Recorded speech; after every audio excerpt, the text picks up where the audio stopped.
నమస్తే welcome to Signature studios నేను మీ ఉపేందర్ ఈరోజు స్టూడియోలో చాలా ప్రత్యేకమైన వ్యక్తి మనతో ఉన్నారు Telangana Janasena party state incharge Nemuri Shankar Goud గారు ఉన్నారు అన్న వెల్కమ్ చేద్దాం అన్న నమస్తే నమస్కారం భాయ్ సాబ్ థాంక్యూ అన్న thank you so much welcome to Signature Studios అన్న ఎలా ఉన్నారు అన్న అంత బాగా ఓకే అన్న మన ఇంటర్వ్యూలో స్ట్రేట్ ఫార్వర్డ్గా మనం ముందుకు వెళ్ళిపోదాం ఎక్కడన్నా ఏదన్నా మీకు ఇబ్బంది అయితే కనుక కొంచెం మన్నించాలి ఓకే ఒక ఆఫీస్ బాయ్గా తన కెరీర్ని మొదలుపెట్టిన శంకర్ గౌడ్ గారు ఈరోజు పార్టీ ఇన్ఛార్జ్ వరకు ఎదిగిండానంటే దీని వెనకాల ఏం జరిగి ఉంటుంది ఏం లేదు నా కష్టం ఈరోజు ఈ స్థాయికి తెచ్చిందని నేను అనుకుంటా ఎందుకంటే చాలా కష్టపడి కింది స్థాయికి వెళ్ళి వచ్చిన వ్యక్తిని అందులో ఒక జాతీయ పార్టీలో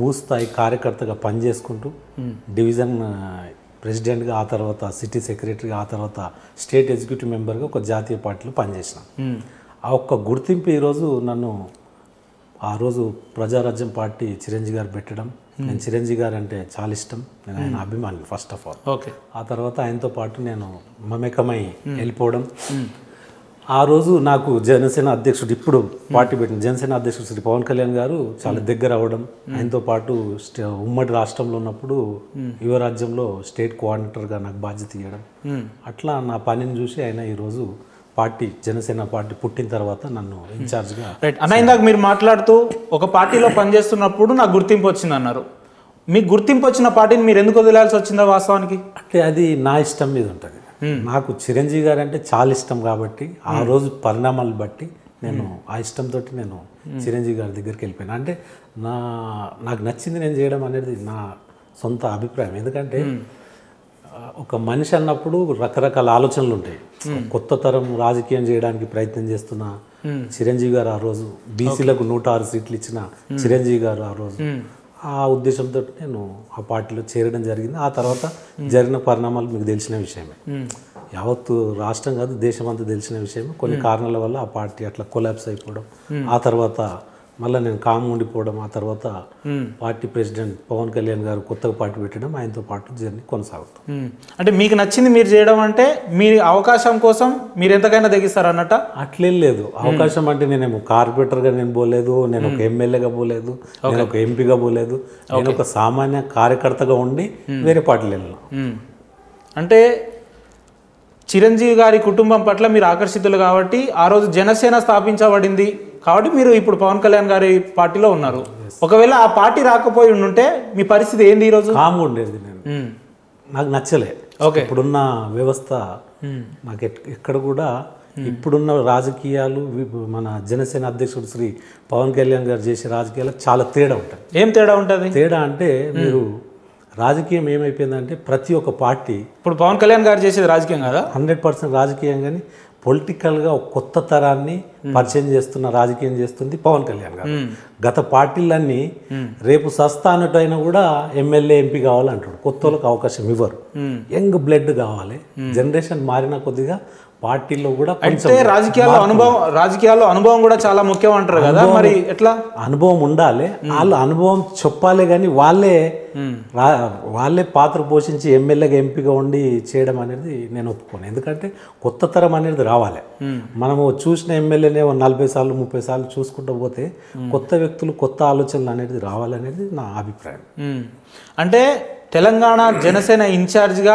పనిచేయడానికి చాలామంది అవకాశం ఉన్నప్పటికీ అర్హులు ఉన్నప్పటికీ పవన్ కళ్యాణ్ గారు మిమ్మల్ని పిలిచి ఇన్ఛార్జ్గా నియమించడం అంటే దీని వెనకాల అసలు ఏం జరిగి ఉంటుంది అనేది నా ప్రశ్న నా మీద నమ్మకం నేను నమ్మకంగా ఉన్న వ్యక్తిని ఎక్కడ కూడా తప్పుడు పనులు కానీ ఏ రకమైన లబ్ధి పొందడానికి కానీ 2014లో కూడా మేము ఒక టీడీపీకి కానీ భారతీయ జనతా పార్టీకి సపోర్ట్ చేసినప్పుడు ఏ ఒక్క ఎమ్మెల్యే దగ్గర కానీ ఏ పనులు కూడా మేము చేయించుకోలేదు ఇప్పటి వరకు అది హిస్టరీ మాది సో దాన్ని బట్టి ఆయన మంచి వ్యక్తి అనేది దగ్గర తీసుకొని ఈరోజు అసలు జనసేన పార్టీని తెలంగాణలో మీరు ఎట్లా ముందుకు తీసుకోబోతున్నారన్న ఇప్పటి వరకు మీరు ప్రెసిడెంట్గా ఎన్నికైనప్పటి నుంచి ఇప్పటి వరకు రాష్ట్రంలో ఎటువంటి సమస్యల మీద మీరు పోరాడారు ఇప్పటి వరకు ఏమైనా దాఖలాలు ఉన్నాయా 100% మేము చేసిన పోరాటం ఏ పార్టీ చేయలేదు. కాకపోతే కొన్ని మీడియా ఒక లీడర్ ఎట్లా మాట్లాడాలో అట్లా మాట్లాడుతున్నారు. మీడియా ఛానల్స్ కొన్ని పత్రికలు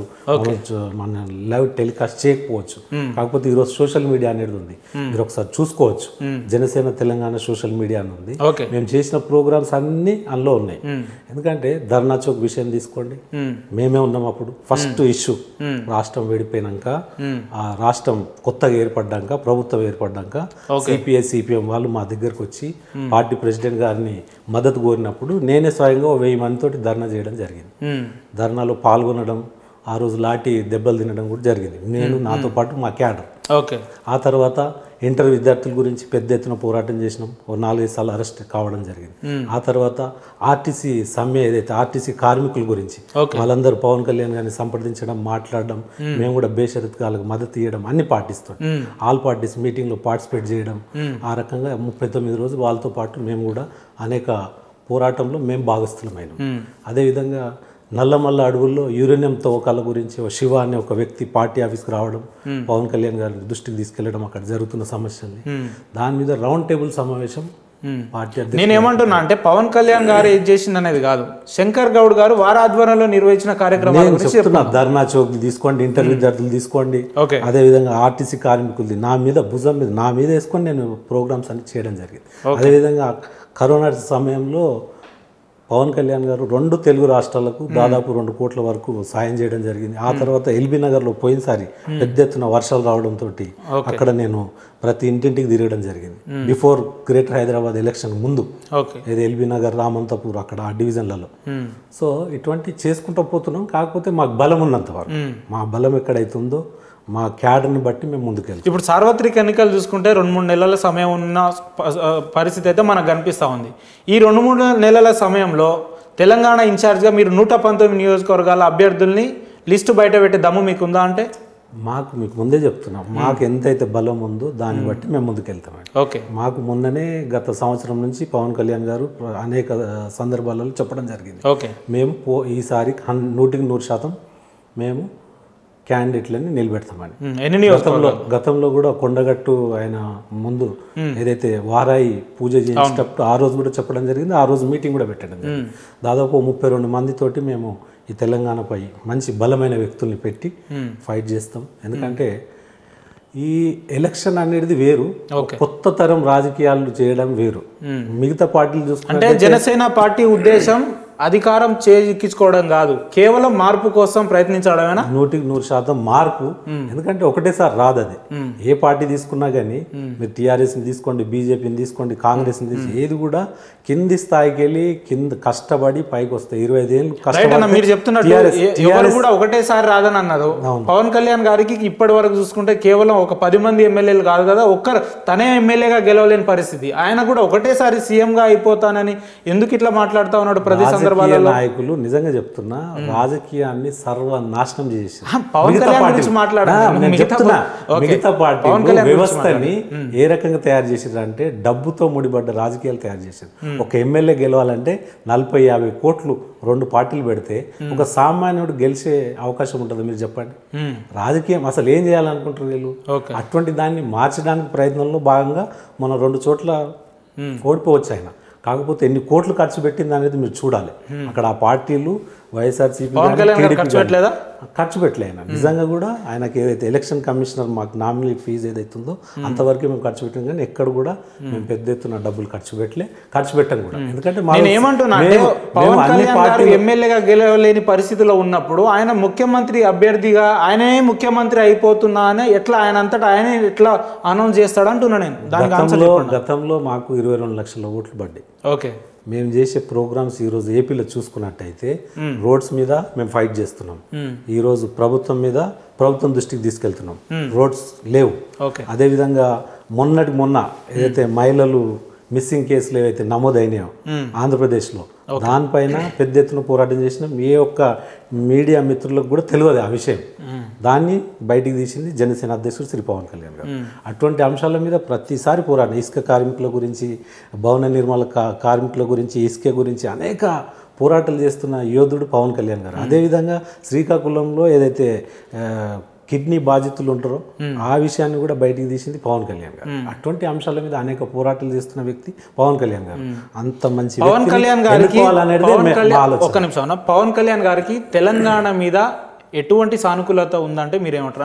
అంటే ఏదో ఇక్కడ పార్టీ పెట్టాలి, ఇక్కడ మనుషులు ఉండాలి, ఒక ఇన్ఛార్జ్ ఉండాలి కాబట్టి బోలాశంకర్ లెక్క మిమ్మల్ని పెట్టడం జరిగింది అంతే తప్ప ఇక్కడ అధికారంలో వచ్చే ఉద్దేశం ఆయనకు లేదు, అసలు ఇక్కడ ఓట్లు పడితే అనే ఉద్దేశం కూడా ఆయనకు లేదు అన్నట్టు పబ్లిక్ టాక్. మీరేమంటారు? లేదు, మీకు విషయం చెప్తాను నేను. గతంలో టీఆర్ఎస్ ఈరోజు బీఆర్ఎస్ అయింది. ఓకే, మళ్ళీ దానికి ఏమంటారు మీరు? పార్టీ అన్నప్పుడు ఒక వాళ్ళు 2 టర్మ్స్ ఆంధ్రప్రదేశ్లో ఫస్ట్ దృష్టి అంతా ఆంధ్రప్రదేశ్లో ఉంది. ఈసారి 2024లో ఆంధ్రప్రదేశ్లో 100% మేము అనుకున్న తెలంగాణ ఇన్ఛార్జ్ శంకర్ గౌడ్ గారి దృష్టి కూడా ఆంధ్రలోనే ఉంది. మీ దృష్టి కూడా ఆంధ్రలోనే ఉందా? చెప్పండి. నేను చెప్పేది పూర్తిగా వినండి. 2024లో ఆంధ్రప్రదేశ్లో పరిపూర్ణంగా మెజారిటీ స్థానాలు మాకు రాబోతున్నాయి. మీరు అవునన్నా కాదన్నా ఎవరిని ఏం కదిలిచ్చినా ఈరోజు ఆయన ముఖ్యమంత్రిగా ప్రమాణ స్వీకారం చేస్తారు. నేను మళ్ళీ మీతో కూర్చుంటాను నెక్స్ట్ టైం. నెక్స్ట్ నేను చెప్పేది తెలంగాణ గురించి నేను చెప్తా మీకు. తెలంగాణలో మాకు బలమైన ఎక్కడైతే మాకు బలం ఉందో మెంబర్షిప్ కానీ ఆ రకంగా యూత్ ఫాలోయింగ్ ఎక్కువ ఉన్న దగ్గర మేము 100% ఫోకస్ పెట్టినాం. అక్కడ మేము పోటీ చేయాలని ప్రయత్నం చేస్తున్నాం. అందులో భాగంగా ఈరోజు కుకుట్పల్లి తీసుకొని మల్కాజ్గిరి, ఎల్బీ నగర్ ఇట్లా కొన్ని ప్రాంతాలు మేము కొన్ని కాన్స్టిట్యున్సీస్ ఎన్నుకోవడం జరిగింది. అక్కడ మా ప్రయత్నం మేము చేస్తాం. అంటే మిగతా రాజకీయ పార్టీలు మమ్మల్ని పోల్చొద్దు అంటున్నాం. ఎందుకు పోల్చొద్దు అంటే మేము చేసేది డబ్బులు పంచము, మేము డబ్బులు పంచము. మా లెక్క పోరాటం, మా లెక్క ఫైట్ చేయమనండి. ఏ పార్టీనన్నా మేము ఏదైతే ఏ సిద్ధాంతాలు నమ్ముకొని ముందుకెళ్తున్నామో ఈ బస్టు పట్టిన రాజకీయాలు మార్చడానికి బీజేపీ కాంగ్రెస్ మేము బస్టు పట్టిన రాజకీయాల్ని మార్చడానికి వస్తుంది జనసేన. మా లెక్క 100ని చేయమనండి. వాళ్ళకు ఓట్లు ఎన్ని వస్తాయి, మాకు సీట్లు ఎన్ని వస్తాయి తెలుసు. ఇప్పుడు ప్రయత్నం చేయాలి. బైసాబ్ ప్రతి ఒక్కళ్ళు పార్టీ పెట్టేసి డబ్బులు పంచుకుంటా పోతే ఏం మిగిలది, అంతా లూట్ మారైతుంది. సో ప్రజలు కూడా ఒకసారి ఆలోచించాలి. మేమేమంటున్నామంటే కొత్త వాళ్ళని వెనుకోండి, మీరు మంచి పనులు చేసే వాళ్ళని ఒకసారి గుర్తించండి అనేది మీ ద్వారా నేను మనవి చేస్తాను. అంటే తెలంగాణలో ఇప్పుడు చాలా మంది ఉస్మానియా యూనివర్సిటీ నాయకులు కావచ్చు, లేదంటే ఎక్కడ డబ్బులకు ప్రలోభాలకు లొంగకుండా పనిచేసే నాయకులు ఉన్నారు మీ పార్టీలో. అటువంటి వాళ్ళు ఇప్పుడు ఎంతమంది మీ పార్టీలో మీరు దగ్గర నుండి గెలిపిస్తారు చెప్పండి మాకు. మేము 100% ఉస్మానియా నుంచి మా దగ్గరకు వచ్చిన వాళ్ళు రామకృష్ణ, రవీందర్ రెడ్డి, సంపత్ నాయక్ అటువంటి వ్యక్తులు చాలా మంది శ్రీనివాస్ ప్రయత్నం చేస్తాం. గెలుస్తారా అంటే ఇప్పుడు మీరు ఊహించిర్రా గతంలో టీఆర్ఎస్ లో ఉన్న వ్యక్తులు ఎవరన్నా గెలుస్తారని మీరు అన్నారా? మీరు ఊహించిర్రా? ఊహించని వాళ్ళు గెలిచిర్రే. ప్రజల నిర్ణయం భయంకరంగా ఉంటుంది. ఒకసారి పబ్లిక్ డిసైడ్ అయితే మీరు ఎవరిని పెట్టినా గెలుస్తారు. అంటే ఆ పార్టీ యొక్క నాయకుని చూస్తారు, అక్కడ చేసే కార్యక్రమాలు చూస్తారు, అక్కడ చేసే పనులను చూస్తారు. సో ఈ గతంలో జరిగిన రాజకీయాలు వేరు, ఇప్పుడు రాజకీయాలు వేరు. గతంలో కొన్ని మీడియా ఛానల్స్ కొన్ని పత్రికలు చూపించకపోవచ్చు జనసేన. మీలాంటి సోషల్ మీడియా ఈరోజు యాక్టివ్గా ఉంది.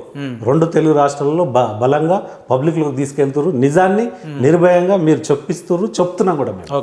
ఇక వేరే వాళ్ళైతే వాళ్ళ డప్పు కొట్టుకొని కొన్ని వాళ్ళ సొంత మీడియా ఛానల్స్ ఉన్నాయి కొన్ని పార్టీస్కి, మా పార్టీకి లేదు. మీలాంటి వాళ్ళు మమ్మల్ని బయటికి తీసి ప్రజల్లోకి ఏమైతే మేము తెలియపరచాలో అది మీ ద్వారా మేము. పవన్ కళ్యాణ్ ఆయన పవర్ స్టార్ కాదు, ఆయన ప్యాకేజ్ స్టార్ అని చెప్పేసి వైసీపీ నేతలు ఎప్పటికప్పుడు ఆరోపిస్తుంటారు కదా, దీన్ని ఎట్లా చూస్తారు? ఇంతకుముందే చెప్పిండు ఆయన చెప్పుతోటి కొడతా అని. ప్యాకేజ్ స్టార్ ఆయనకి ఏం అవసరం చెప్పండి. మీకు తెలుసు ఆయన ఇమేజ్, నేను చెప్తా. ఈరోజు ఒక పెన్ అడ్వర్టైజ్ ఇస్తే రాజకీయాల్లో ఒక కొత్త తరాన్ని తీసుకురావాలనుకుంటున్నాం. చెప్పుతోటి కొట్టడం ఇటువంటి తరాలను తీసుకురావాలి. అయితే తప్పుడు మాట్లాడితే ఎవరైనా కానీ ఒక మనిషికి అందరికి రక్తం ఉంటది, అందరికి గుండెకాయ ఉంటది, అందరికి విమర్శించండి. వాళ్ళు అనేక సార్లు మమ్మల్ని తిట్టడం జరిగింది. దాంట్లో భాగంగా ఓపిక పట్టి ఆయన మొన్న ఆ రకంగా మాట్లాడడం జరిగింది. ఎందుకంటే పవన్ కళ్యాణ్ గారు అంటే ఆయన ఒక్కైనా లేడు, ఆయన సమాజంలో మార్చడానికి ప్రయత్నం చేస్తుండు. ఆయనను కూడా మీరు ఈ రకంగా మాట్లాడితే ఆగిపోతాడు అనుకుంటారు, కానీ అది వాళ్ళ భ్రమ. ఆయన నిజంగా ఆయనకున్న చరిష్మా ఈరోజు ఏ పొలిటికల్ పార్టీ ప్రెసిడెంట్ ఉంది చెప్పండి నాకు, అంతమంది జనాలు తెప్పిగలుగుతారు. ఒక్క విషయం చెప్పండి, ఈ రోజు ఒక మీటింగ్ పెడితే ఒక పార్టీ ప్రెసిడెంట్ ఏ పార్టీ అయినా తీసుకోండి మన తెలుగు రాష్ట్రాలలో ఎంత మందిని తేవాలంటే ఎన్ని కోట్లు ఖర్చు పెడుతుందో చెప్పండి. కేవలం పవన్ కళ్యాణ్ గారు ఈ రోజు అంత బలమైన వ్యక్తి ఈ రోజు రేపు మీటింగ్ ఉందంటే 1,00,000 మంది తెచ్చే కెపాసిటీ ఏ ప్రెసిడెంట్ కన్నా ఉందా? ఒక్కసారి రమ్మనండి. ఈక్వల్ ప్రెసెంట్ రూలింగ్ ఉన్న వాళ్ళు కూడా డబ్బులు ఖర్చు పెడతారు, బిర్యానీ వానికి 1000 రూపాయలు ఇస్తారు ప్రతి కార్యకర్తకు, బస్సులు, వాళ్ళకి కావాల్సిన సౌకర్యాలు. మేము అటువంటిది ఏమి ఇయ్యము. సమాజం మార్పు గురించి లక్షలాదిగా ఈ రోజు పవన్ కళ్యాణ్ గారితో పాటు నడవడానికి సిద్ధంగా ఉన్నారు. అందరూ బీసీ, ఎస్సీ, ఎస్టీ, మైనార్టీలు ఈ రోజు రాజకీయంగా ఎదగడానికి ప్రయత్నం చేస్తుంది కేవలం పవన్ కళ్యాణ్ గారి ద్వారా ముందుకు వెళ్ళాలి. మీరు ఇందాక మాట్లాడుతూ పవన్ కళ్యాణ్ పిలిస్తే 1,00,000 మంది వస్తారు, ఇంకెవరు వస్తారు రమ్మని అన్నారు కదా. ఇదే 1,00,000 మంది కంటే పవన్ కళ్యాణ్ అసలు చిరంజీవి కంటే గొప్ప నటుడా, గొప్ప నాయకుడా అంటే నేను ఒకటే చెప్తాను. మరి చిరంజీవి గారు ఓడిపోయిన సందర్భాలు ఉన్నాయి కదా. చిరంజీవి గారు ఆ రోజు ఉన్న సమయంలో ఒకవేళ పార్టీని విలీనం చేయకపోతే ఈ రోజు ఆయన ఆంధ్రప్రదేశ్ లో ముఖ్యమంత్రి అయ్యేవారు. కొన్ని సందర్భాలలో అక్కడ చుట్టూ ముఖ్యమంత్రితోటే మాట్లాడుతారు, తప్పు లేదు. వాళ్ళకు ఉన్నది అంత ఫాలోయింగ్ ఉంది. 80 లక్షల ఓట్లు వచ్చినాయి. చిరంజీవి తక్కువ అంచనా వేసుకోవద్దు మీరు. ఏ పార్టీకి రాలేదు, వాళ్ళు ఏం రూపాయి ఖర్చు పెట్టలే. వాళ్ళు కష్టపడి వాళ్ళు తెచ్చుకున్న ఇమేజ్ అది. ఈ రోజు ఒక మంచి వ్యక్తుల్ని మనం గుర్తించాలి, మీరైనా నేనైనా.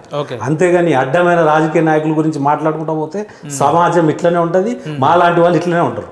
బీసీలు, ఎస్సీ, ఎస్టీలు తొక్కబడుతుంది. ఒకసారి అవకాశం ఇచ్చి చూడండి పవన్ కళ్యాణ్ గారికి. మీరు ఏ రకంగా మిగతా వర్గాలకు కూడా రాజాధికారం వస్తుందో ఒకసారి చూడాలి. మీరు ఏదైతే అంటా ఉన్నారో అవకాశం అని చెప్పేసి, అది ఈసారి ఆంధ్రప్రదేశ్లో వస్తుందని మీరు భావిస్తున్నారా, మీరు అనుకుంటున్నారు? నేను చెప్తున్నాను కదా, ఆంధ్రప్రదేశ్లో తిరుగులేని విజయం సాధించేది జనసేన పార్టీ. ఎందుకంటే గతంలో మీరు చూసుకున్నట్టయితే ఉమ్మడి రాష్ట్రం ఉన్నప్పుడు 106 సీట్లు బీసీలకు ఇచ్చిన ఏకైక పార్టీ ప్రజారాజ్యం. అదే విధంగా ఈ రోజు బీసీలని ప్రోత్సహిస్తుంది జనసేన పార్టీ. మిగతా పార్టీలు ఎక్కడ బీసీలను ప్రోత్సహిస్తూ చెప్పండి, ఎస్సీ ఎస్టీలను ఎక్కడ ప్రోత్సహిస్తూ చెప్పండి. ఎక్కడ చూసుకున్నా కానీ ఒకే వర్గం, ఒకటే కుటుంబం పాలిస్తుంది, కానీ మిగతా వాళ్ళని చూస్తున్నారా? రాజకీయం ఏమైపోతుంది? 151 మంది ఎమ్మెల్యేలలో ఈ రోజు ఎంతమంది ఒక వర్గానికి సంబంధించిన వాళ్ళు ఉన్నారు? ఇది మీరు ప్రజలకు చెప్పాలి. ఎక్కడ కూడా మీరు కట్ చేయకుండా చెప్పండి. ఎందుకంటే 2 తెలుగు రాష్ట్రాలలో ఈ రోజు 88% మంది బీసీ, ఎస్సీ, ఎస్టీ, మైనార్టీలు ఉన్నారు 2 తెలుగు రాష్ట్రాల్లో. వాళ్ళు ఎక్కడ పోతున్నారు? రాజాధికారానికి దూరంగా, ఆర్థికంగా దూరంగా. ఎక్కడ కూడా వాళ్ళకి ఆర్థికంగా ఉండదు. ఎప్పుడు జెండా పట్టుకొని వెనుకనే ఉండాలా వీళ్ళు. వెనుక ఒకరోజు వాళ్ళకు కూడా అవకాశం రావాలని మేము కోరుకుంటున్నాం. దాంట్లో భాగంగా పవన్ కళ్యాణ్ గారి లాంటి వ్యక్తి ఎంబడి మేము ఉంటే మాకు మంచి కలిసి వస్తుందని ప్రయత్నం చేస్తాం. మీరు చెప్తున్నట్టు మీరు కూడా ఒక బీసీ కదా, మీకు కూడా అవకాశం రాష్ట్ర ఇన్ఛార్జ్ వచ్చింది. నేను చెప్తున్నా 100% 100% ఇక్కడ మాకు అవకాశం వచ్చింది. గత కొన్ని రోజులుగా పోరాటం చేస్తున్నాం. ఒకటేసారి ఎవరు కూడా పైకి రారు. ఆ స్థాయికి రావాలంటే కొంచెం సమయం పడుతుంది. మీరు అన్ని పార్టీలను చూసుకోండి. మాకు కూడా అవకాశం ఇచ్చినప్పుడు ప్రజలు నిజంగా రేపు కుకుట్పల్లి నుంచి నేను పోటీ చేయబోతున్నా, నాకు అవకాశం ఇచ్చారు జనసేన అధ్యక్షుడు శ్రీ పవన్ కళ్యాణ్ గారు. 100% నేను గెలిచే ప్రయత్నం చేస్తానని మీ ద్వారా నేను కోరుకుంటున్నాను. ఎందుకు గతంలో మీరు సికింద్రాబాద్ నుంచి కూడా నేను సికింద్రాబాద్ నుంచి చేసిన, ఈసారి కుకుట్పల్లి కాన్స్టిట్యూన్సీ నుంచి పోటీ చేయాలని నేను అనుకుంటున్నాను. సరే, మీరు పోటీ చేసే కాన్స్టిట్యూన్సీలో అసలు మీరు గెలుస్తారని మీకు నమ్మకం ఉందా? అసలు గెలవాలనే ప్రయత్నం చేస్తాం. దేవుడి నమ్మకం ఉందా? గెలుస్తా అని మీరు పనులు చేస్తారు. గెలుస్తా అని నమ్మకం ఉంది. ఆ తర్వాత ప్రజల నిర్ణయం, ఆ దేవుడి నిర్ణయం. మీరేమో ఈసారి పవన్ కళ్యాణ్ గారు ముఖ్యమంత్రి అవుతున్నారని మీరు అంటా ఉన్నారు. వైసీపీ నేతలేమో ఈసారి మేము 175కి 175 మేమే గెలుస్తున్నామని వాళ్ళు అంటా ఉన్నారు.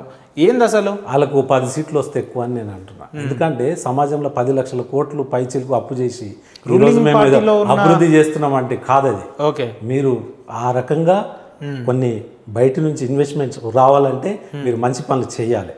దాని ద్వారా వచ్చే పన్నుల ద్వారా ఇంకా ఏదైనా అభివృద్ధి పనులు చేయాలి. అంతేగాని అప్పులు చేసి నేను అభివృద్ధి చేస్తున్నా అంటే ఎవరు ఒప్పుకోరు. ప్రజల్లో కూడా ఈరోజు బాగా ఆలోచన పరులు అయిపోయారు. ఏం అభివృద్ధి జరుగుతుంది? ఏం జరుగుతలేదు. లక్షల కోట్ల అప్పులు ఎవరు నేర్పాలేదు? మీరు నేనే నేర్పాలి. రేపు అక్కడ ఉన్న ప్రజలే నేర్పుతారు, నేర్పవలసి వస్తుంది. అది మనం గమనించాలి. అంతేగాని మీరు చెప్పినట్టు 175 నిజంగా వస్తే ఇప్పుడు 10 లక్షల కోట్లు ఉన్నది, రేపు 25 లక్షల కోట్లు అప్పు అవుతుంది.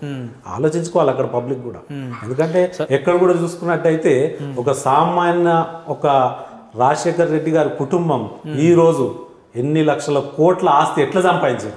రాజకీయంగానే సంపాదించారని నేను బలంగా చెప్తా. అంటే మీకు చెప్తా, సాక్షి పత్రిక వాళ్ళదే, సాక్షి మీడియా ఛానల్ వాళ్ళదే, భారతీ సిమెంట్ వాళ్ళదే. ఎట్లొచ్చింది ఇదంతా? ప్రభుత్వం ఏర్పడ్డ తర్వాత ప్రభుత్వం ఏర్పడ్డ తర్వాత వాళ్ళు సంపాదించిన ఇదంతా సంపాదించిన ఆస్తి. అదే పవన్ కళ్యాణ్ గారికి ఏం లేదు, ఆయనకున్నది ఒక ఫామ్ హౌస్, ఆయన జానీ టైంలో తీసుకుంటూ అది శంకర్పల్లిలో. ఆ తర్వాత ఇంకేముంది, 2-3 ఇళ్ళు ఉన్నాయి అంతే, ఇంకేం లేదు. వచ్చిన ధనం అంతా పబ్లిక్కే పంచుతాడు ఆయన. ఎందుకంటే నేను 18 ఏళ్ళ నుంచి ఆయన చూస్తున్నా, దగ్గరున్న వ్యక్తిగా చెప్తున్నా మీకు. మిగతా వాళ్ళ గురించి నేను పోను, ఎందుకంటే ఈయన దగ్గర నుండి చూసినా కాబట్టి నేను చెప్తున్నా. సరే, మీ వ్యక్తిగత విషయానికి వస్తే ప్రభుత్వ పథకాలు వైఫల్యాలను ఎండగట్టడంలో తెలంగాణ ఇన్ఛార్జ్గా మీరు విఫలమయ్యారు అనేది ఒక గుసగుసలు మీ పార్టీలోనే వినిపిస్తుంది. మొన్న నేను ట్రాఫిక్ మీద ట్వీట్ చేయడం జరిగింది. ఓకే, ట్రాఫిక్ ట్వీట్లు చేస్తే పని అయిపోతుందా? అంటే అది కూడా ఒక సమాజంలో బాధ్యతారహితమైన, ఈరోజు సోషల్ మీడియా ద్వారా అనేక సమస్యల్ని పరిష్కరిస్తున్నారు. మీ ద్వారా కూడా ఎన్నో సమస్యలు పరిష్కరించడం జరుగుతుంది. దాంట్లో భాగంగా అది కూడా ఒక పార్టే కదా. మీరు ఎట్లా అంటారు కాదని? ధర్నా చౌక్ గురించి పోరాటం చేసినాం, సాధించుకున్నాం. నల్లమల్ల అడవుల గురించి మేము, యురేనియం తవ్వకాల గురించి పోరాటం చేసినాం. ఆ రోజు కేటీఆర్ గారు అసెంబ్లీలో ఉండే, ఆ రోజు కేటీఆర్ గారు ఏం చెప్పడం జరిగింది, మేము ఎక్కడ కూడా తవ్వకాలకు అనుమతి ఇవ్వలేదని అదే రోజు చెప్పడం జరిగింది. ఈ రోజు 26 కులాలని ఏదైతే బీసీలను కొంతమంది తీసేయడం జరిగింది, ఇక్కడ వాళ్ళని కూడా కలపాలని మేము పెద్ద ఎత్తున పోరాటం చేస్తున్న అనేక సమస్యలలో పాల్గొంటున్నాను నేను. గతంలో ఇదే టీఆర్ఎస్ పార్టీలకు సంబంధించిన కొంతమంది టీడీపీలో గెలిచిన వ్యక్తులు టీఆర్ఎస్లో పోయే ముందు మేము 26-27 కులాలని మేము బీసీలలో కలుపుతామని చెప్పి మాటిచ్చి, దాని గురించే మేము పార్టీలలో చేరుతున్నామని చెప్పి ఈరోజు మాట తప్పారు. దాని గురించి పెద్ద ఎత్తున మేము పోరాటం చేస్తాం. తెలంగాణలో ఉన్న యువత అంతా కూడా కేసీఆర్ గారిని ఎందుకు ఓట్లేయద్దు, పవన్ కళ్యాణ్ గారిని ఎందుకు నమ్మాలంటే మీరు ఏం చెప్తారు? ఒకటే మాట, మేము మార్పు దశలో పోతున్నాం, మాకు ఒక అవకాశం ఇవ్వండి, బలమైన స్థానాలలో మేము నిలబడతాం, మాకు బలంగా ఓట్ల ద్వారా మమ్మల్ని మీరు గెలిపించుకున్నట్టయితే మేము అసెంబ్లీలో మీ సమస్యను మీ గొంతుగా మేము పోరాటం చేస్తామని మీ ద్వారా తెలియదు. మీరు ఇందాక చెప్తున్నట్టు మేము 30 మంది మేము పోటీ చేయడానికి సిద్ధం. 30 మందితోటే అసెంబ్లీలో వెళ్ళి ఈ రాష్ట్రాన్ని ప్రశ్నించి సమస్యల పరిష్కారానికి మీరు దారి చూపుతారా? అంటే మీకు ఇంతకుముందే చెప్పిన నేను, సమాజంలో ఒక మార్పు అనేది రావాలి, కొత్త తరం రాజకీయాలు కావాలి అనేది నా విజ్ఞప్తి. గతంలో మనం చూసుకున్నట్టయితే కొన్ని ఛానల్సే ఉండేవి. ఈరోజు సిగ్నేచర్ స్టూడియో ఎందుకు వచ్చింది చెప్పండి నాకు? రావద్దా? రావాలా? అట్లనే జనసేన కూడా కావాలి, జనసేన కూడా రావాలి. అట్లా మా ఆలోచన, కొత్త తరం కొత్త రాజకీయాలు చేయాలి. ఇంతకుముందు సోషల్ మీడియా లేదు, ఈరోజు సోషల్ మీడియా పెద్ద పాత్ర. ఈరోజు మీడియా ఛానల్ కంటే చాలా ఫాస్ట్గా వెళ్తుంది. జనసేన పార్టీ కూడా అటువంటి ఆలోచనలతో ముందుకు వచ్చింది. ఈరోజు మీలాంటి వాళ్ళు ఈరోజు పార్టీలో చేసే మంచి పనులని మీరు ప్రొజెక్ట్ చేసినట్టయితే పబ్లిక్లో కూడా మాకు మంచి ఇమేజ్ వస్తుంది, పబ్లిక్ కూడా మాతో పాటు నడుస్తారని మీ ద్వారా. అంటే ఇప్పుడు ఆంధ్ర విషయానికి వస్తే అక్కడ పరిస్థితులు వేరు. ఎందుకంటే గతంలో పవన్ కళ్యాణ్ గారి మీద ఒక విమర్శలు అయితే వస్తూ ఉంటుంది. గతంలో ఉద్యమ సమయంలో పవన్ కళ్యాణ్ గారు రాష్ట్ర విభజనని వ్యతిరేకించాడు, కాబట్టి తెలంగాణలో ఆయనకు అంత ఇక్కడ స్కోప్ లేకపోవచ్చు అనేది కూడా ఒక టాక్ వస్తుంది. ఆయన ఎంపీ కాదు, ఎమ్మెల్యే కాదు, ఆయన వ్యక్తిగత అభిప్రాయం తెలియపరిచింది. ఈరోజు టీఆర్ఎస్ ఏం చేస్తుంది, ఈరోజు మిగతా పార్టీలు ఏం చేస్తున్నాయి, ఈరోజు ఉన్న 42 మంది ఎంపీలు ఏం చేస్తున్నారు, ఈరోజు ఉన్న 294 మంది ఉమ్మడి రాష్ట్రంలో ఉన్న ఎమ్మెల్యేలు ఏం చేస్తున్నారు, ఆయన వ్యక్తిగత అభిప్రాయం ఆ రోజు తెలియపరిచాడు. ఆ రోజు జరిగిన పరిణామాలు అవి. ఈరోజు మార్పులు జరుగుతుంటాయి. ఒక మాట అన్నప్పుడు ఈరోజు నేను మీకు అడుగుతా, నేను గతంలో కాంగ్రెస్ చిన్నప్పటి నుంచి వింటుంటా నేను. కాంగ్రెస్ ఒక నినాదం ఉంటుంది, గరీబీ హఠావో అని. భారతదేశంలో ఈరోజు 140 కోట్ల జనాభా, గరీబీ హఠాయించిందా? ప్రతి చోట ఈరోజు డబుల్ బెడ్రూమ్ స్కీమ్ మనం చూసుకున్నట్టయితే తెలంగాణలో కొన్ని లక్షల మంది ఆర్జీ పెట్టుకుర్రు, వాళ్ళకు వస్తుందని, ఇల్లు వస్తాయని. అంటే మళ్ళీ కాంగ్రెస్ 40-45-50 ఏళ్ళు పాలించింది, ఎక్కడ గరీబ్ హఠాయించింది? గరీబ్ని జరిపేసి గరీబులు పోయిరా? అంటే నేనేమంటా అంటే ఒక్కో పార్టీది ఒక్కో ఆలోచన ఉంటుంది, ఒక్కో విధానాలు ఉంటాయి. మేము కొత్త తరం రాజకీయం చేస్తున్నాం, కొత్తగా మా ప్రయత్నం చేస్తున్నాం మేము. ఆ తర్వాత పబ్లిక్ మమ్మల్ని ఎంతవరకు రిసీవ్ చేసుకుంటుంది, ఎంతవరకు మాకు సీట్లు ఇస్తుంది. సీట్లు ఇక్కడ ముఖ్యంగా ఏమైపోయిందంటే సీట్ల మీద ఆధారపడి ఉన్నాయి ఏ పార్టీ అయినా. దాని మీద మేము ఫుల్ ఫోకస్గా ఈసారి దృష్టి పెడుతున్నాం, ఇక్కడ కానీ అక్కడ కానీ. నిజంగా మీరు అనుకున్నట్టు ప్రజలు మమ్మల్ని దీవిస్తే ప్రజల గొంతుగా మేము. మీరు రాబోయే రోజుల్లో కులాలను ఆధారంగా చేసుకొని ముందుకెళ్ళబోతా ఉన్నారా? సబ్బండ వర్గాలకు మీరు నాయకులుగా ప్రాతినిధ్యం వహిస్తారంటే? మేము అన్ని వర్గాలని, బీసీ, ఎస్సీ, ఎస్టీ, మైనార్టీలతో పాటు మిగతా ఏదైతే ఓసీ వర్గాలు ఉన్నాయో రాజకీయంగా దూరంగా ఉన్న ఆ వర్గాలను కూడా కలుపుకొని ముందుకెళ్తామని మీ ద్వారా తెలియపరుస్తున్నాను. ఎందుకంటే మీరు ఇన్ఛార్జ్గా ఎన్నికైన తర్వాత తెలంగాణ రాష్ట్రంలో గిరిజనుల మీద దళితుల మీద అనేక సందర్భాల్లో దాడులు అత్యాచారాలు జరిగాయి. దాని గురించి శంకర్ గౌడ్ గారు చాలా చోట్ల నేను పార్టిసిపేట్ చేసిన పోడు రైతుల గురించి కూడా మాది ఒక పాత్ర ఉంది. మేము కూడా పార్టిసిపేట్ చేయడం జరిగింది. ఆల్ పార్టీస్ తోటి మేము కూడా ఆ సమస్యని ప్రభుత్వం దృష్టికి తీసుకెళ్ళడం జరిగింది. ఏవైతే ఈ దాడులు జరుగుతున్నాయో దీనికి మూల కారణం కొంతమంది అగ్రవర్ణాలని మనం ఆపాలి. కొంతమంది డబ్బు, కొంతమంది, అందరు కాదు, కొంతమంది. ఇంకా ఈ రోజు నాకు కొన్ని విషయాలు చూస్తుంటే నేను కొన్ని యూట్యూబ్లలో అప్పుడప్పుడు ఒక వ్యక్తి ఒక పార్టీ ప్రెసిడెంట్ అయ్యి నా ఇంటి ముంగట చెప్పులు వేసుకొని పోకపోతుండే అంటాడు. నువ్వు ఎవడరా చెప్పనీకి? నీ అయ్యే జాగిరా ఇది. ప్రతి ఒక్కరికి ప్రతి ఒక్క సొంత అభిప్రాయం ఉంటుంది. నా ఇష్టం, నేను ఎట్లనే పోతా, చెప్పులు వేసుకొని పోతా, అవసరమైతే సూటు బూట వేసుకొని పోతా. ఈ దురహంకారం అనేది వచ్చేసింది. పవర్ వచ్చినాక వేరోని తొక్కాలి, వేరోడు చిన్న కులం, బీసీలు, ఎస్సీ, ఎస్టీలు అని తొక్కాలని చూస్తారు. కానీ వీళ్ళకి మంచి అవకాశం ఇవ్వాలని ఏ ఒక్కడు చూస్తలేదు. వాళ్ళకి ఫస్ట్ ఆఫ్ ఆల్ రాజకీయంగా పలుకుబడి బాగుంటుంది, ఆ తర్వాత డబ్బు పరంగా బాగా డబ్బులు సంపాదిస్తుంది, ఆ తర్వాత అహంకారం అనేది పెరిగిపోతుంది.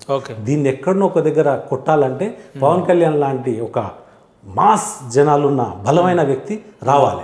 మిగతా వాళ్ళతో కాదు. మిగతా వాళ్ళని ఏంటంటే వీళ్ళు భయపెట్టగలుగుతారు. పవన్ కళ్యాణ్ భయపెట్టాలంటే ఇంకో జన్మెత్తాలి. ఎందుకంటే ప్రతి ఒక్కడు ఆయన అయ్యా జాగిర్ లెక్క ఆంధ్రప్రదేశ్ తెలంగాణ వాళ్ళ భుజస్కంధాలలో పెట్టుకొని కబ్జాలో కూర్చురు. వీళ్ళని భయంకరంగా బలమైన వ్యక్తి పవన్ కళ్యాణ్ గారే. వీళ్ళని భయపెట్టాలన్నా, వీళ్ళని ఏదైనా చెయ్యాలన్నా, వీళ్ళని రాజకీయాల నుంచి తరిమివేయాలన్నా పవన్ కళ్యాణ్ గారితో అవుతుంది. కానీ మిగతా ఎవరితో కాదు. మిగతా వాళ్ళంతా తుత్తురు బుత్తురుగా అంతా వాళ్ళు ఏదో వాళ్ళ స్వార్థం గురించి అమ్ముడుపోతారు తప్ప పవన్ కళ్యాణ్. మీరు చెప్తున్నట్టు తెలంగాణలో దురహంకారం ఎక్కువైంది. వీటిని పారదోలాలంటే పవన్ కళ్యాణ్ గారు రావాలంటున్నారు. 100% తెలంగాణలో, ఆంధ్రప్రదేశ్లో, 2 రాష్ట్రాల్లో. ఎందుకంటే ఇక్కడ ఏర్పడినటువంటి బీఎస్పీ పార్టీ కావచ్చు, డిఎస్పీ విశారాధన్ మహారాజ్ కావచ్చు, రేపు ఏదన్నా జరగవచ్చు. రాజకీయాలలో ఎవరన్నా మిత్రులు కావచ్చు, ఎవరితోటన్నా మేము కలిసిపోవచ్చు, ఏదన్నా జరగవచ్చు. అంటే ఇప్పుడు ఆర్ఎస్ ప్రవీణ్ కుమార్ సార్ కూడా బహుజనులు అధికారంలోకి రావాలి అనే ప్రయత్నం చేస్తున్నారు. మీరెందుకు సంవత్సరం అయింది వాళ్ళు వచ్చి, మేము 10 ఏళ్ళు అవుతుంది వచ్చి, మేము పోరాటం చేస్తూనే ఉన్నాం. సంవత్సరం నేనేమంటున్నా, గతంలో కూడా మేము బీఎస్పీ తోటి అలయన్స్ లో వెళ్ళినాం, మా ప్రయత్నం చేసినాం. సికింద్రాబాద్ ఇక్కడ 7 చోట్ల మేము పోటీ చేయడం జరిగింది. మాయావతి గారు రావడం జరిగింది అక్కడ, ఆంధ్రప్రదేశ్ కానీ తెలంగాణ. నేను తప్పు పడతలే. అటువంటి వాళ్ళకు కూడా రాజ్యాధికారం రావాలి అనేది నా బాధ. జనసేన ఆ పార్టీలో విలీనం చేయొచ్చు కదా. జనసేనలో మేము ఎందుకు విలీనం? మా పార్టీ ఆలోచన మాకుంది. మాకు కూడా అనేక మంది దళితుల మద్దతు ఉంది, అనేక మంది ఎస్టీల మద్దతు ఉంది. మా లైన్ మాకుంటుంది. ఆ సందర్భం నిజంగా ఏదన్నా జరిగినప్పుడు మేము కలిసిపోవాలా, ఏం చేయాలనేది ఆలోచిస్తాం. అంతేగాని మీరు నిర్ణయం, నేను నిర్ణయం తీసుకోవడానికి ఉంటుంది. ప్రజా నిర్ణయానికి కట్టుబడి మేము ముందుకెళ్తాం. జనసేన పార్టీ అధినేత పవన్ కళ్యాణ్ గారు పరిస్థితులను బట్టి మారిపోతూ ఉంటాడు. కాసేపు బీజేపీకి సపోర్ట్ చేద్దాం అంటాడు, కాసేపు టీడీపీని సపోర్ట్ చేద్దాం అంటాడు అని చెప్పేసి కూడా స్థానిక మంత్రులు, నాయకులు, వైఎస్ఆర్సీపీకి సంబంధించిన వాళ్ళు ఆరోపిస్తూ ఉంటారు. వాళ్ళు ఏడికెళ్ళి వచ్చారు శుద్ధు వైఎస్ఆర్సీపీలా, వైఎస్ఆర్సీపీ పెట్టిర్రా, వాళ్ళ అయ్య పుణ్యమా అని. వాళ్ళ అయ్య చనిపోతే దాన్ని ఉపయోగించుకొని వైఎస్ఆర్సీపీ పెట్టి కాంగ్రెస్ని నాశనం చేసి కాంగ్రెస్లోకి వెళ్ళి బయటకు వచ్చిన వాళ్ళు ఏ పార్టీలోకి వెళ్ళి వచ్చిన వాళ్ళు? మిగతా వాళ్ళు టీడీపీలోకి వెళ్ళి కొంతమంది జాయిన్ అయిన వాళ్ళు. అప్పుడు వాళ్ళు పొత్తులు పెట్టుకోలేదా? సిపిఐ, సిపిఎం, ఎంఐఎం తోటి ఏ పార్టీనైనా తీసుకోండి కదా, టీఆర్ఎస్తో సహా ప్రతి పార్టీ ఒక పార్టీతోటి అలైన్ అయ్యకుండా వచ్చింది. టీఆర్ఎస్ని కూడా మీకు చెప్తాను నేను, గతంలో సిపిఐ, సిపిఎం, కాంగ్రెస్, ఆ తర్వాత టీడీపీ తోటి కూడా అలయన్స్ అయింది. మళ్ళీ ఆ పార్టీలు ఎందుకంటారు? ఒక జనసేన అధ్యక్షుడు శ్రీ పవన్ కళ్యాణ్ గారిని ఎందుకంటారు? మేము కూడా ప్రయత్నం చేస్తున్నాం. రాజకీయాలలో కొన్ని సందర్భాలలో కొన్ని ఈక్వేషన్స్ వల్ల పొత్తు పెట్టుకోవాల్సి వస్తుంది. చాలా దాంట్లో ఏదో అన్ని ఏ పార్టీ పెట్టుకోలేదు, ఒక జనసేననే పెట్టుకుందని పదే కొంతమంది అంటుంటారు. వాళ్ళు ఏ పార్టీలకు వెళ్ళి వచ్చిర్రు? ఫస్ట్ వాళ్ళ పరిస్థితి ఏంది? మాలాగా సొంతంగా పార్టీ పెట్టిర్రా? రెడీమేడ్ ఎమ్మెల్యేలు తీసుకొని ఒక పార్టీ పెట్టడం గ్రేటా? మా లెక్క భూస్థాయికి వెళ్ళి కిందికి వెళ్ళి పార్టీ పెట్టడం? ప్రజారాజ్యం పెట్టినాక భూస్థాపన అయిపోయింది మొత్తం పార్టీ. ఆ తర్వాత మాకు ఎవరు లేరు. కొత్తగా మళ్ళా పవన్ కళ్యాణ్ గారు జనసేన ప్రారంభించి కొత్త వ్యక్తులను తీసుకొని ఈరోజు అంత పెద్ద పార్టీగా ఎదిగింది. అట్లా ఎవరైనా చేసిరా చెప్పండి మీరు? జగన్మోహన్ రెడ్డి గారు ఆయన ఉన్నది ఏంది, అప్పటి కాంగ్రెస్లోకి వెళ్ళి కొంతమందిని తీసుకొని ఆయన ఒక పార్టీ ప్రారంభించడం జరిగింది. ఆ తర్వాత కొంతమంది టీడీపీ ఎమ్మెల్యేలు పోవడం జరిగింది. అంతేగాని కొత్త వ్యక్తులను చూపించండి, నాకు కొత్త వ్యక్తులలో 10 మందిని చూపించండి, లేరు. కాంగ్రెస్లో ఉన్న వాళ్ళే, టీడీపీలో ఉన్న వాళ్ళే పార్టీని స్థాపించి ముందుకు తీసుకెళ్తారు. మనం చాలా నేను మిగతా పార్టీల గురించి చెప్తా. ఇది మమ్మల్ని ప్రశ్నించేటప్పుడు మిగతా పార్టీల గురించి కూడా మీరు ఈ రకంగా అడగాలి. పవన్ కళ్యాణ్ గారిని అడుగుతారు కానీ మిగతా పార్టీల గురించి కూడా చరిత్ర చెప్పాలి అందరికీ. ఏ పార్టీ శుద్ధుగా సింగిల్గా పోటీ చేసిన పార్టీ నాకు 2 తెలుగు రాష్ట్రాలలో చూపేయండి, చెప్పండి. ఏ పార్టీ చెప్పండి. అన్ని పార్టీలు ఆ సందర్భాలలో రాజకీయంగా సీట్లు సాధించడానికి కొన్ని సందర్భాలలో పొత్తు పెట్టుకోవాల్సి వస్తుంది. కానీ మీరు ఫస్టే చెప్పారు, ఈ ఇంటర్వ్యూకి రాక ముందే చెప్పారు, జనసేన అటువంటి రాజకీయాలకు దూరం ఉండబోతుంది, కొత్త తరానికి నాంది పలకబోతుంది. కొత్త తరానికి అవకాశం ఇస్తూ మిగతా అవసరం అన్నప్పుడు సీట్లు కావాలి కాబట్టి, ప్రజలకు న్యాయం చేయాలి కాబట్టి కొన్ని సందర్భాలలో కొన్ని నిర్ణయాలు తప్పది. ఎందుకంటే ఇప్పుడున్న రాజకీయాలు ఆ రకంగా ఉన్నాయి. దాన్ని బట్టి మనం ముందుకెళ్ళాలి. మనం చాలా సందర్భాలలో నేను పవన్ కళ్యాణ్ అభిమాని అయినప్పటికీ కూడా నా ఓటు వైఎస్ఆర్సీపీకి వేస్తా అని చెప్పి చాలా సోషల్ మీడియాలో చూస్తూ ఉంటాం. దీని మీద మీ కమెంట్స్? నాకు తెలిసి వాళ్ళు తప్పు. అది వైఎస్ఆర్సీపీ అభిమానులే, వాళ్ళు కావాలని వాళ్ళతో చెప్పిస్తుంటారు. నిజంగా పవన్ కళ్యాణ్ గారి అభిమానులు అట్లా ఉండరు. మొత్తం మార్పులు వచ్చేసినాయి. అవన్నీ ఫేక్, కొంతమంది వాళ్ళ మనుషులనే పెట్టి వీడియోస్ చేసి పెడుతుంటారు. మాకు అంత తెలియదా? మేము గత కొన్నేళ్లుగా చూస్తున్నాం ఈ రాజకీయాలు. అంటే మీరు చెప్తున్న 2014లో కూడా చాలా యాక్టివ్గా ఉంది పార్టీ అప్పటికే. అయినప్పటికీ అప్పుడు వైఎస్ఆర్సీపీకి ప్రిఫరెన్స్ ఇచ్చారు, ఇప్పుడు కూడా ఇంకా దానికంటే డబల్ ఇస్తున్నారు కదా. మీటింగ్కి వచ్చిన ప్రతి వ్యక్తి పవన్ కళ్యాణ్కి ఓటేస్తారని మీరు ఎట్లా అంటున్నారు అంటున్నా? అంటే నేను చెప్తా మీకు, గతంలో ఇదే మీటింగ్ లక్షల మంది 2008 నుంచి ఆయనకు అనేక సమస్యల మీద, మీరు వరంగల్లో ఒక పాపని రేప్ చేస్తే ఆయన అక్కడ వెళ్ళడం, యాసిడ్ దాడి జరిగితే మేము వరంగల్కి వెళ్ళడం జరిగింది. పవన్ కళ్యాణ్ గారు ఆయనతో అది రేప్ జరిగినప్పుడు అక్కడ వెళ్ళినాం. అప్పుడు పవన్ కళ్యాణ్ గారు వెళ్తుర్రు అనగానే అప్పుడు రాజశేఖర్ రెడ్డి గారు ముఖ్యమంత్రిగా ఉండే, ఇమీడియట్గా ఎన్కౌంటర్ చేయించడం జరిగింది. గుర్తుంటుంది? తెలుసు. అది సజ్జనార్ గారు ఉండే అప్పుడు.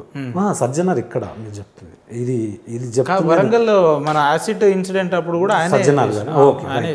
సో ఆ విషయంలో పవన్ కళ్యాణ్ గారి నిర్ణయాలు ఎట్లుంటాయి చూడండి.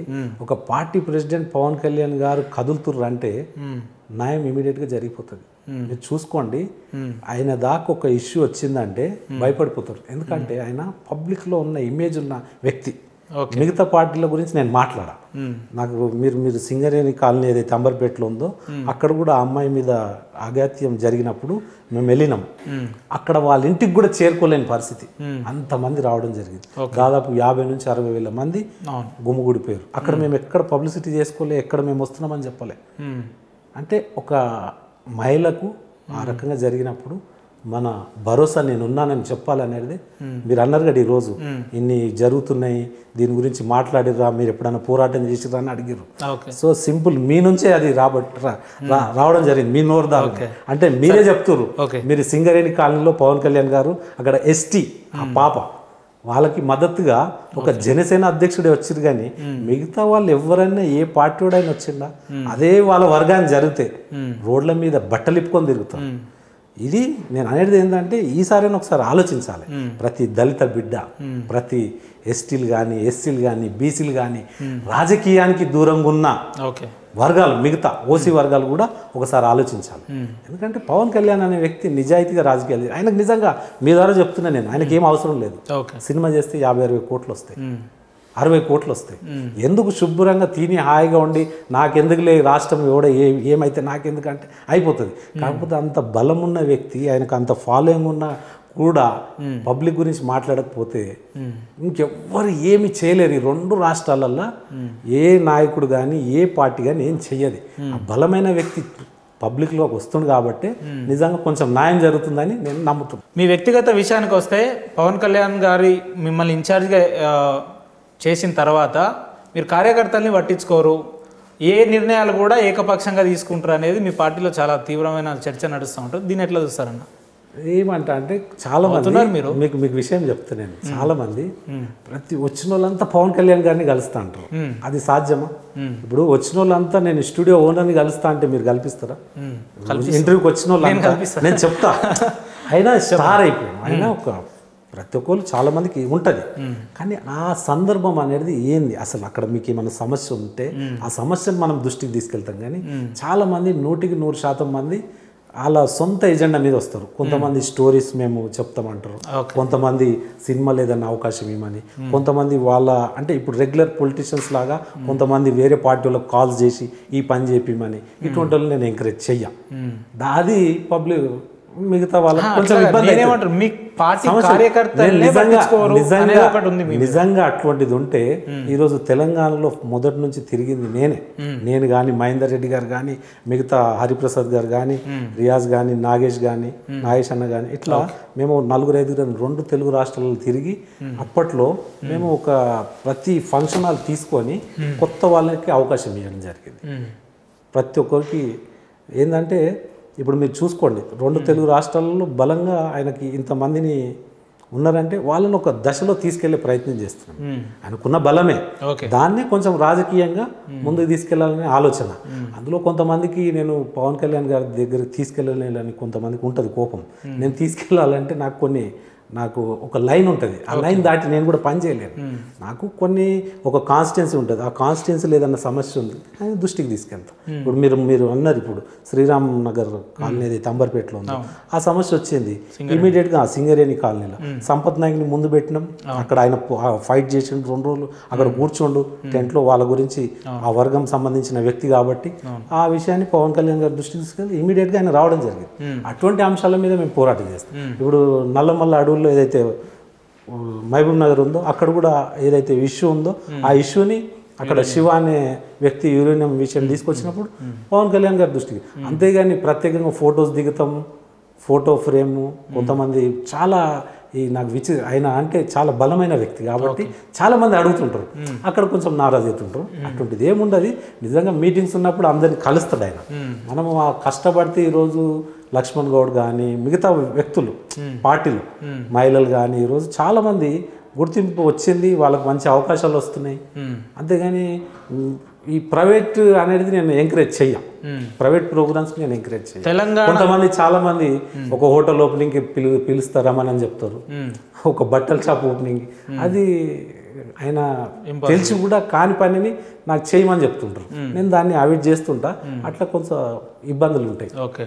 జనసేన పార్టీ ఏర్పడ్డ సమయంలో సామాన్య కార్యకర్తగా ఉన్న శంకర్ గౌడ్ ఈరోజు 1000 కోట్లు సంపాదించుకున్నాడు అనేసి కూడా వినిపిస్తూ ఉంటుంది. దీన్ని ఎట్లా చూస్తారు? నాకు 50 కోట్లు ఇచ్చేయండి, నా ఆస్తి అంతా మీకు ఇచ్చేస్తాను. 50 కోట్లు నాకు ఇచ్చేయండి, నా ఆస్తి అంతా మీకు ఇచ్చేస్తాను. 50 కోట్లు అంటే చెప్తున్నాను. ఓకే. అదేదో చిన్న అప్పట్లో మీకు తెలిసిన విషయమే, బిఫోర్ తెలంగాణ ఆఫ్టర్ తెలంగాణ, అప్పట్లో ఓ 10-15 ఎకరాలు నాకుంది. ఓకే. ఈరోజు అది కోట్ల రూపాయలు రేటు పెరిగింది. 5-6 ఇళ్ళు ఉన్నాయి, ఈరోజు రేట్లు పెరిగినాయి సిటీలో. దాంట్లో అవి పెరిగినాయి, అంతేగాని మీరు 1000 కోట్లు 100 కోట్లు అని నేను మీకు చెప్తున్నా ఓపెన్. నా గతంలో నేను ఎంపీగా పోటీ చేసేటప్పుడు కూడా నా ఏవైతే ఉందో నా ఆస్తులు కానీ అఫిడవిటీ నేను ఇచ్చిన. 2014లో కూడా పార్టీ పెట్టేటప్పుడు పవన్ కళ్యాణ్ గారికి నేను ఒక ఎగ్జిక్యూటివ్ మెంబర్ని పార్టీలో 4-5 మధ్యలో నేను ఒక్కని. దాంట్లో కూడా నా డీటెయిల్స్ అన్నీ, నా ఆస్తులు ఏంది, నా కథ ఏంది అంతా నేను ఆ రోజే ఇవ్వడం జరిగింది. అఫిడవిటీ సార్కి కూడా ఇవ్వడం జరిగింది. మీరు ఏది ఉన్నా కానీ 50 కోట్లు దాటి మీరు ఎంత ఉన్నా. శంకర్ గౌడ్ గారు ఎన్నికల అంటే తెలంగాణ ఇన్ఛార్జ్గా ఎన్నికైన తర్వాత విపరీతంగా రియల్ ఎస్టేట్కి ఎక్కువ టైం ఇస్తూ ఉంటాడు, పూర్తి స్థాయిలో రియల్ ఎస్టేట్ బిజినెస్ చేస్తూ ఉంటాడు తప్ప కార్యకర్తల్ని కలవడు, కార్యకర్తల్ని ప్రోత్సహించడు అనేది ఉంది. ఎట్లా? లేదు, నేను సమయం బాగా ఇస్తా పార్టీకి, సమయం అనేది నేను ఇస్తా. ప్రైవేట్గా నేను కూడా చేసుకోవాలి కదా, చేయకపోతే జర్నీ ఎట్లా చేస్తా? Car, vehicle, driver, office, maintenance ఉంటుంది. దానివల్ల నేను కూడా కొన్ని అమ్ముతుంటా, కొంటుంటా, దాని ద్వారా నేను డబ్బులు సంపాదిస్తుంటా. దాంట్లో తప్పే లేదు. మీరు అడిగింది నిజం, మీకు చెప్పిన వాళ్ళు కూడా నిజమైన మనుషులే. సో నేను కూడా నిజంగానే మాట్లాడుతున్నా, వాస్తవాలు ఇవి. చివరగా ఒక సిద్ధాంతాలతోటి రాజకీయాల్లోకి వచ్చిన శంకర్ గౌడ్ గారి అంతిమ లక్ష్యం రాజకీయాల్లో ఏంటి అని అంటే మీరేం చెప్తారు? జనసేన అధ్యక్షుడు శ్రీ పవన్ కళ్యాణ్ గారు ఒక్కసారి ముఖ్యమంత్రిగా ఉండాలని నేను కోరుకుంటున్నాను. ఒక్కసారి అవకాశం ఆయన ఆయన ముఖ్యమంత్రిగా ఉంటే చాలా, ఈ జన్మకి నాకు ఇంకేం అవసరం లేదు. మరి అటువంటిప్పుడు మీరు ఇన్ఛార్జ్ పోస్ట్ ఎందుకు తీసుకోరన్నా? అయిన అక్కడ ఇప్పుడు నేను నా ఆలోచన నాకు ఉంటుంది. ఇప్పుడే అన్నీ చెప్తే తర్వాత ఏముండదు. ఓకే, సందర్భం వచ్చినప్పుడు చెప్తా.